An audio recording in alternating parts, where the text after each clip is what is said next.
Hello, everyone, and welcome to my YouTube channel. Always wanted to say that. Today, I'm gonna do a video on it's a lyric breakdown video or a lyric explanation video on Brodha's latest song, Arage.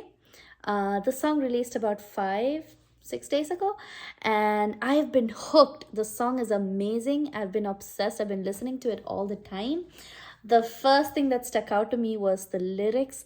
The wordplay going on here is just amazing. He's put a lot of thought into this.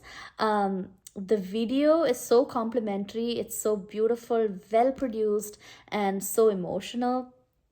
The song itself, the melody of the song itself is so catchy, the beat is so catchy, and yeah, this is a very good listen. I think Brodha did a really good job with the song. And what really motivated me to make this lyric breakdown video is I was listening to this on Spotify when I was driving, and I couldn't change the song because I was on the highway and this was playing on loop a couple of times. And a lot of meaning that I didn't catch the first or the second time came out to me when I was listening to it continuously. There's a lot of hidden meanings. There's a lot of like double entendres. There's a lot of word plays going on here that is not easy to catch like the very first time or the second time you listen to it. So that's what I wanted to share with you in case, that this is what I uncovered. And understanding the deeper meanings and then listening to the song again, just it's an overall a different feel again. So that's why I wanted to do this. This song has lyrics in English. That's a part where he raps, and then the chorus is in Tamil. So I'm going to explain line by line like what both of that means, like both the English and the Tamil part means, right? Let's get to it.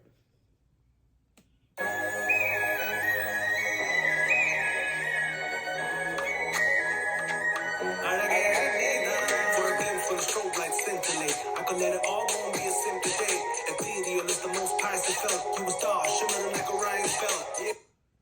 All right. The song starts with Arage Nida. Arage means beauty in Tamil. Nida means it's you. So that's the title of the song too. Arage means beauty. Arage Nida is beauty, it's you. So the first few lines of the song, right? For a glimpse when the strobe lights scintillate, I could let it all go and be a sim today. So that's pretty self-explanatory. It says when the strobe lights or the fancy light is scintillating or bouncing on you, I would do anything. I would be a simp to get a glimpse of that. And then he says, ethereal is the most pious I've felt. You're a star shimmering like Orion's belt. So here, ethereal has its literal meaning. Obviously, ethereal means like out of this world, unique. And then there's also ethereal star or ethereal moon. And ethereal moon is associated with feminine energies. It's I think water is the element, I'm not sure, but it means feminine energy. There's a femininity to ethereal star and ethereal moon. Like according to Chinese philosophy, it also means like there's a lot of yin energy associated with ethereal. So ethereal is the most pious I've felt, most divine or religious I've felt. You're a star shimmering like Orion's belt. Orion's belt is a constellation. I'm sure we can all see that if you look up, right, on a clear night. So you're bright, you're shining like the bright constellation Orion's belt. It's a very sweet way of, saying that she's shining, she's bright, she's beautiful, all of that. She put a smile on the story. She moves the words in the mind of a poet. Give me a recipe, doc. For when she passes by, my jaws involuntarily drop. You elevate the beats of my heart. I find myself to be speechless a lot. All right, there's a few lines here. She put a smile on the stoic. She moves like words in the mind of a poet. So stoic is someone who goes through a lot of hardship in life, a lot of pain, a lot of agony in life, but they don't complain or they don't express that they need help. That's a stoic. She puts a smile on the stoic. She moves like words in the mind of a poet. So in the mind of a poet, words flow. Words are beautiful. Words are, it's just flowing. So that's kind of what he's describing her as. She brings a smile and she's flowing in his mind. And then he makes a lot of like doctor references and like ailment references in a very funny, cute way of saying, "Give me a recipe, doc." Because when she passes by, I can find my jaw drop, my heart is beating faster, and that my speech, I become speechless. So it's a very cute way of saying these are all the effects that she has on me. Like my jaw is dropping, my heart is beating fast, I'm finding myself to be speechless. Give me a recipe, doc. It's very cute. I'd like to adapt to your ways. I wanna get trapped in your gaze. You deserve love from a guy who does treat you right like a queen just to wife you up. With the charm of a diva, the calmest demeanor. I got me strong cause I got me a keeper. All right. So, what I really love about this song, right, and then the lyrics is that Pradhavi has unabashedly proclaimed his love for this woman, or the character, not Pradhavi, maybe like the character or whoever he's writing about. He is not ashamed to say that I will be a simp for this girl. He has taken like the negative connotations associated with the word simp by the horns. He's like, trash that, toss that, I am proudly gonna be a simp for you. And then he also mentions like, how to treat a girl. You deserve love from a guy who does treat you right like a queen just to wife you up. When, like, how do guys write like this? Like, where are the men that write like this? Treat you right like a queen just to wife you up, with the charm of a diva, the calmest demeanor. I got me stumped because I got me a keeper. There's a cute wordplay going on here, right? With the charm of a diva, the calmest demeanor. He's trying to rhyme the demeanor with the keeper. I got me stumped because I got me a keeper. So obviously for the cricket fans, I got me stumped. Stumped is when you're like astounded, you're surprised, you're caught off guard. Stumped because I got me a keeper. He's not talking about a wicket keeper here, even though he's making like a cricket reference. She's a keeper. She's a real one. She's the real deal. That's what he's trying to say. That's when I perceive the truth. So angelic that ladies believe in you. I give in to pillow talk with honest, cause you're living proof that God's an artist. So this is personally my favorite line in the entire song. Like here he mentions like religion and God and faith and all of that in a very beautiful way. That's when I perceive the truth. So angelic, like, girl, you're so angelic that atheists believe in you. Like, oh my God, so beautiful. Like, how does one person write like this? How does one person think like this? So that's, so angelic, girl, you're so angelic that atheists believe in you. I'd given to pillow talk with fondness. Again, he's going back to, I'm okay with being a simp. I'm in love with you. Simp is not a bad thing. I'm going to treat you like a queen. I'm going to wife you up. I'm going to give in to pillow talk with fondness. He is not ashamed to own that he really loves this person. He's really talking sweet things about this person. And then he says, because you're living proof that God's an artist. Mind blown. Amazing. Again, so it's all around like that specific 4 lines are all about like religion, faith, and just saying that you're living proof that God's an artist. You make atheists believe in you. I think it's just so beautiful.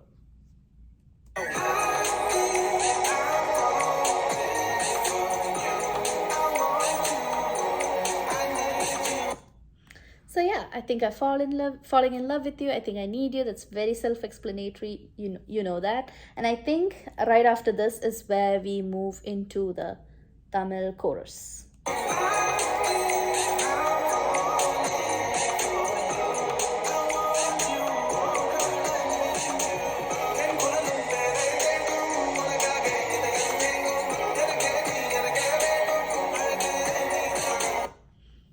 You know what's better than the actual lyrics in this entire song? The way that Brother is like busting a move out here. It's so cool. Like, I just want to dance along. But yeah, so the Tamil lyrics, right? Yen kural un pere tedum. Yen kural, my voice. Un pere tedum, searches for your name. My voice searches for your name. Unakage yen idem yengu.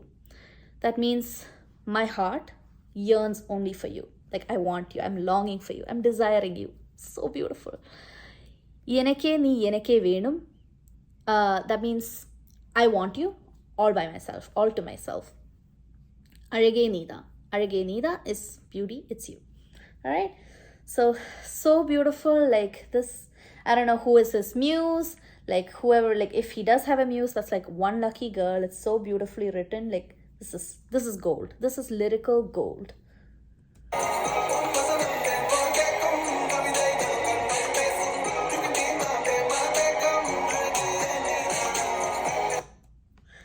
All right. And then we go on to Un Vasanam Ten Pol Kekum. Un Vasanam means your words, what you say. Ten Pol Kekum. Ten means honey. So Ten Pol Kekum, your words sound like honey. It's sweet like honey to me. Kavidaigal Un Kangal Pesum. Kavidaigal means poetry.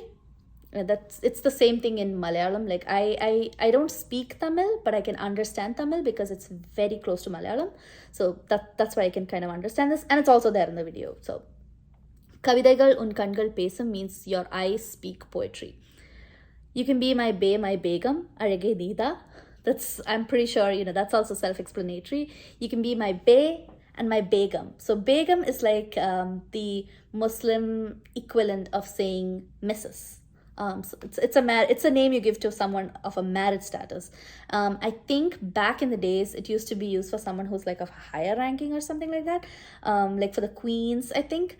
But yeah, Be My Begum. It's also very witty wordplay. Like this is beautiful. The rhyme scheme here that he has used throughout the song, right? Like starting from the top, scintillate, sim today. It's not the very obvious rhymes that he's using here, but he just connects words to make it sound phonetically like really close, and really good rhyme scheme going on here. Scintillate, sim today, stoic, poet, dark, drop, heart, yeah, a lot, ways, gaze, demeanor, keeper. It's the really good rhyme scheme going on here. Let's listen to the rest of the song.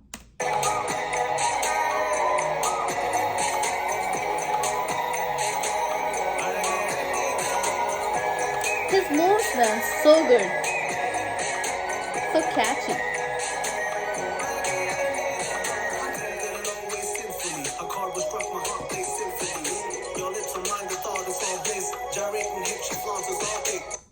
All right. So in the second verse, and this part after the chorus, we'll notice that he is describing her in a little different way from how he was describing her in the beginning. In the beginning, it was all about like, she was put on a pedestal. She's described more divinely and more, what is the word for it? More like she's a goddess, or she's like out of the world, beautiful, right? He still keeps the same tone. However, he's humanizing her a little bit and his emotions a little bit more in the second verse. So he says, I'm tempted in all ways sinfully, for humans, tempted in all ways sinfully. A chord was struck, my heart plays symphonies. So two meanings here. A chord was struck. The phrase, strike a chord, that's when you stir someone's emotions. But then in musical terms, a chord is also a combination of like 3 or more notes that forms the basis of creating music, or like creating a harmony. So there's like two meanings here. A chord was struck, my heart plays symphonies. So the chord, his emotions were stirred, but also the chord that's being used by his heart to make symphonies. Beautiful. Brilliant. Your lips on mine, the thought is all bliss. Gyrating hips she flaunts is all thick. Just, describing gyrating hips is more like, she's moving it in a sensual, circular way. She flaunts, it's all thick, kind of humanizing her and his emotions a little bit. Yeah, let's move on to the next one.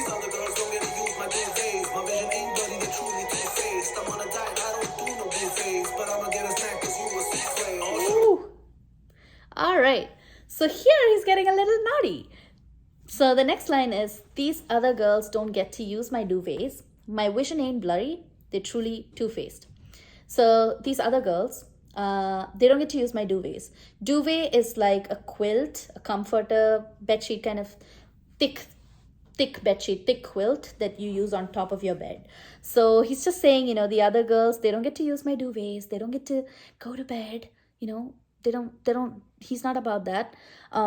My vision ain't bloody. They're truly two-faced.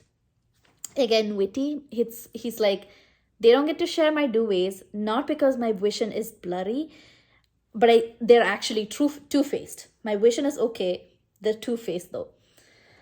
And then he says, I'm on a diet, I don't do no buffets, but I'm gonna get a snack because you a souffle. He is not talking about like keto diet, paleo diet, or any of that. He's not talking about weight loss, guys. He's saying that I'm on a diet, I don't do no buffets. So in a buffet, you sample little portions of food, right? You have the appetizers, you have like multiple entrees, like small portions of entrees, and then you go on to the dessert. So he's like, I'm not the type of person who samples on multiple different types of people. But I'm gonna get a snack because he was souffle. He's gonna go straight for the dessert. She's the sweet one. She's the dessert. She's the best part of a whole buffet. And so he's gonna go straight for this girl. That's what he's trying to say, that I'm not a player. I'm not gonna sample all these people. I know what I want. I want dessert, and that is you. Good guy. Really good guy. All sugar, and I like the insulin. Like, he's lacking the love. He wants the love, and she's all sugar. So again, he's going straight for the dessert. And I like the insulin. Respect the match with the Wimbledon. Attend is what you are, you attract my looks. Now I can't get enough of you like catchy hooks. All right. So next one, there's like a cool double entendre going on in the next line. We're set to match like the Wimbledon. So the Wimbledon is the most prestigious, the most highest tournament in tennis, right? So he's saying that we're set to match like the Wimbledon. We're amazing. We're high, we're that power couple. We're a match, just like Wimbledon. And then he says, a 10 is what you are. You attract my looks. A 10 is what you are. You're a 10. You're a 10 on 10. But then also right after Wimbledon, he's saying, a 10 is what you are. A tennis. So tennis. He makes a reference, like that's like the double meaning going on here. A 10 is what you are. You attract my looks. Now I can't get enough of you, like catchy hooks. So he's like, I can't get enough of you. My song doesn't have enough catchy hooks. Yeah, and I want more of you. It's petty, but they can all envy me and test me. Because every time you're next to me, I go to war. All right. So, very self-explanatory line over here. Yeah, it's petty, but they can all envy me and test me because every time you're next to me, I'd go to war to cross seas like a Viking. So again, he's going back to, claiming his love, his unabashed love. He's proclaiming his love for this woman, that he's not afraid. He's not afraid to say that, scream and shout from the hilltops that he is in love with this girl and he'll do anything for this girl. And he makes, in the next couple of lines, he makes mythical or historical references. So he says, I'd go to war to cross seas like a Viking. If you don't know, Vikings were back in 80 something. Yeah, they were not conquerors, but more like pirates, explorers who used to go across oceans and like conquer places, right? So like Vikings, and they're also pretty scary. So yeah, I'd go to war to cross seas like a Viking.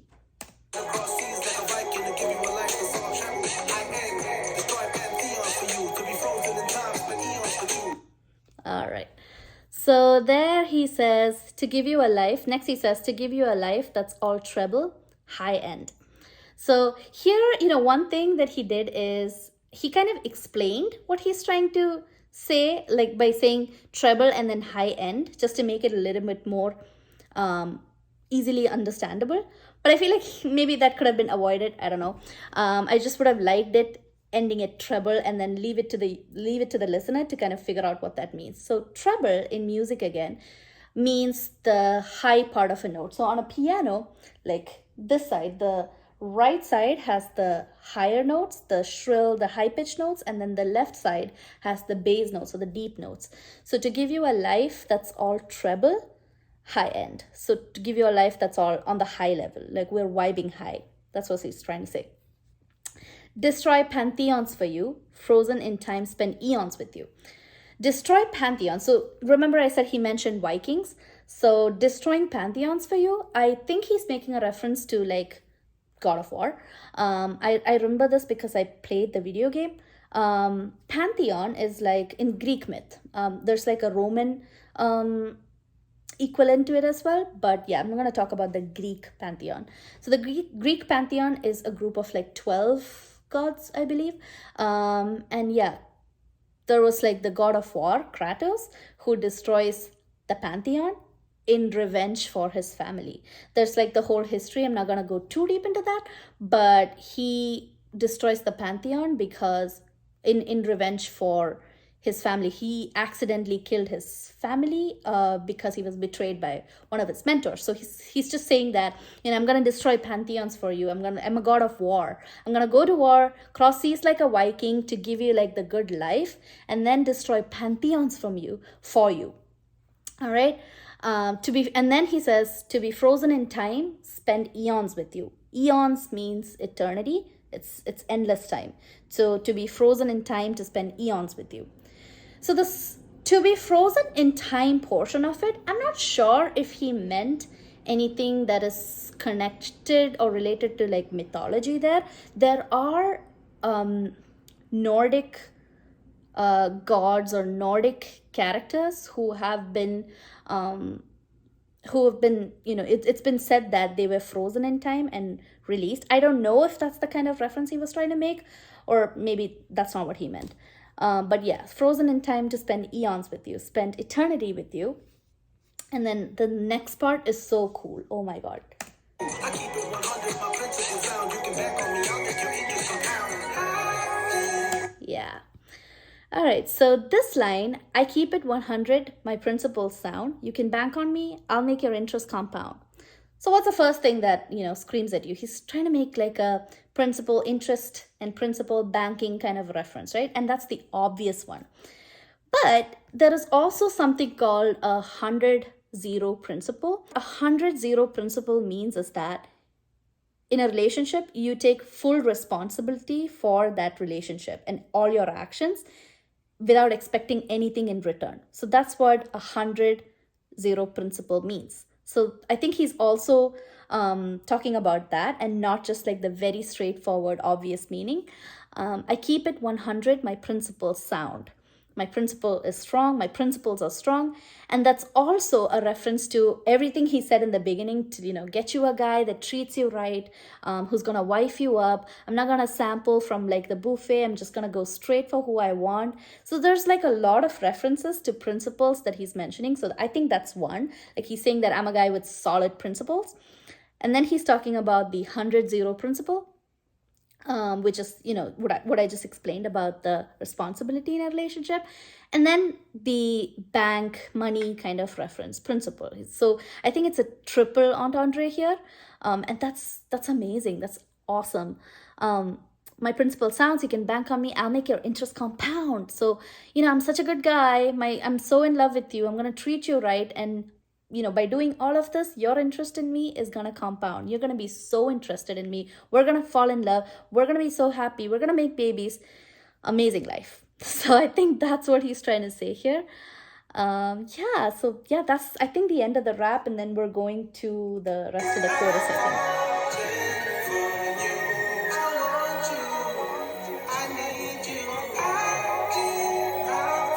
Such a cute couple. Such a cute video.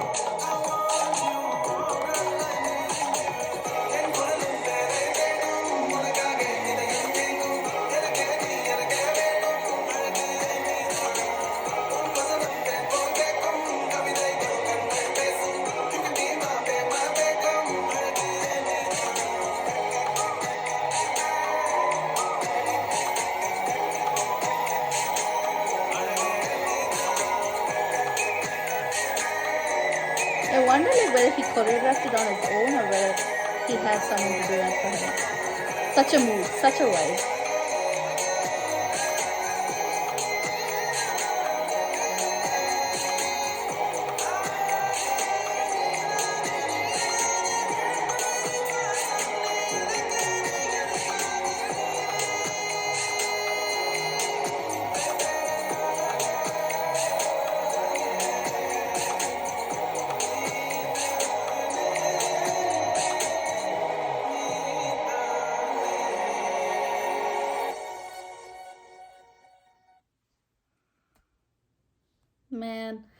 ending is so sad. The older couple, I think, was especially like so cute and so like touching.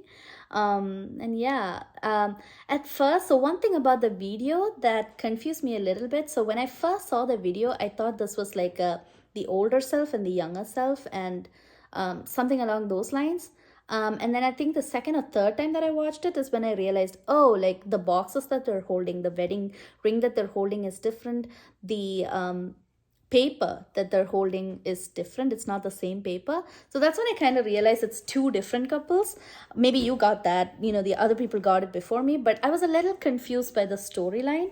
But I think, yeah, right now they're showing two separate two separate couples, two people who are very much in love, but the women leave at the end. One just leaves and then the other one passes on. So beautiful. The one thing about Brothervy's song, like, as a millennial, I grew up listening to like old school rap, and that was super heavy on the lyrics and like the emotion behind the songs. And that's something that I miss these days. Like some artists still have it, but we increasingly see like music is not, like rap music in general is not the same anymore.